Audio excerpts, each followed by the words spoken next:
Hey everyone, welcome to today's Explainer.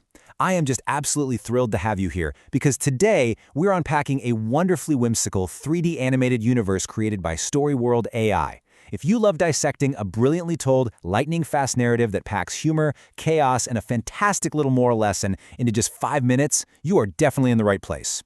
We're going to break down their hilarious short story where the school system gets turned entirely upside down by the most unlikely of characters.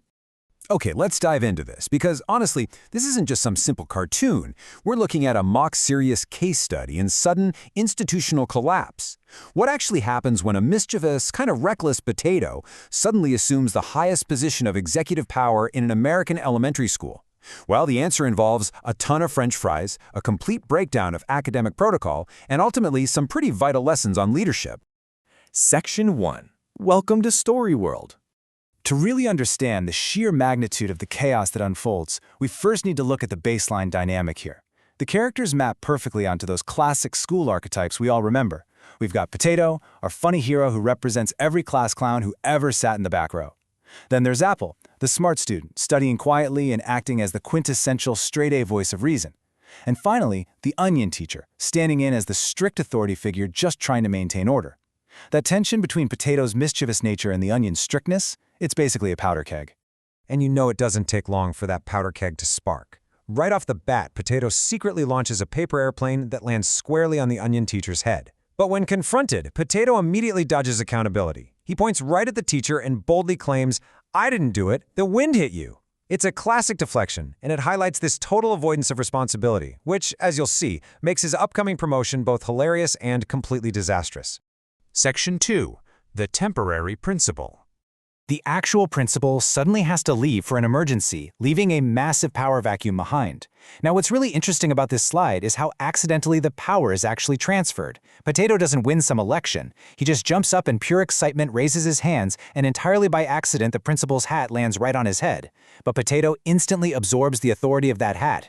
He proudly spins in the principal's chair and declares, "Now I will make all the school rules." The hubris is just immediate. Section 3. A recipe for chaos.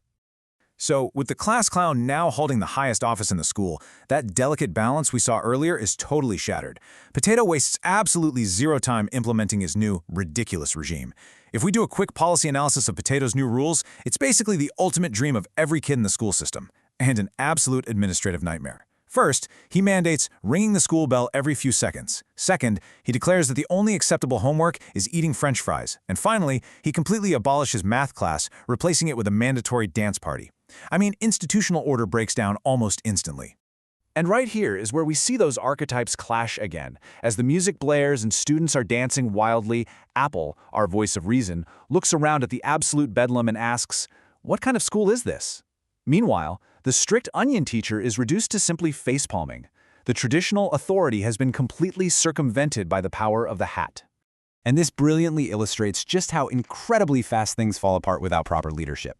At the 40-second mark, Potato gets the hat. By 1 minute and 10 seconds, dietary chaos is mandated with the French fry homework. At 1:30, the curriculum is completely replaced by a dance party. And by 1 minute and 50 seconds, the classroom is an unmitigated disaster zone with papers flying everywhere. In just over a minute, civilization has literally fallen. Section 4. The carrot police arrive. The situation spirals so wildly out of control that Apple demands the authorities be called. Enter the carrot police. They pull up in a flashing police car and abruptly halt the wild dance party, marching in to demand, "What is all this noise about?"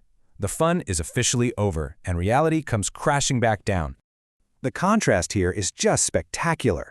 Just moments earlier, we had Potato in power, proudly spinning in his executive chair, unilaterally abolishing math. And now, we have Potato in serious trouble, cowering under that very same desk, deeply embarrassed, crying out that he was only joking. His bravado literally vanishes the second real accountability shows up. Section 5. Cleaning up the mess. So, the carrot police have restored the peace, but the characters are left with the physical aftermath of Potato's disastrous reign. Restoring order takes real, structured teamwork. True to form, Apple initiates the cleanup. But surprisingly, Potato doesn't deflect this time. He actually happily pitches in to help. Everyone cleans the mess together, and things finally return to normal.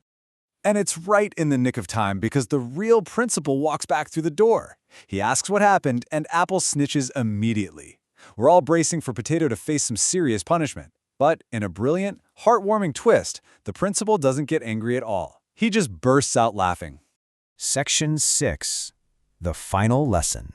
This surprisingly gentle reaction really shifts the tone of the whole 5-minute animation from punishment to growth.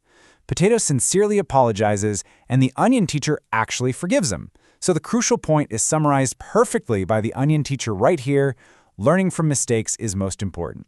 It's a wonderful reminder that the goal of school isn't just to follow rules blindly, but to grow from the times we mess up. Apple asks him to dial back the pranks, and Potato agrees, but humorously promises to do less mischief, meaning he'll still do a little bit, which is just wonderfully realistic for his character. The story wraps up beautifully with a happy class photo under falling confetti, with a quick reminder for everyone to subscribe to Storyworld AI for more awesome stuff. It's such a fun, cleverly structured story that perfectly captures the balance of freedom and responsibility. And as we wrap up our time together today, it begs a really fascinating question. What rules would you make if you were principal for a day? Would you mandate French fries and dance parties, or would you find a different way to shake things up? Think about it, and thanks so much for joining me to explore this awesome story.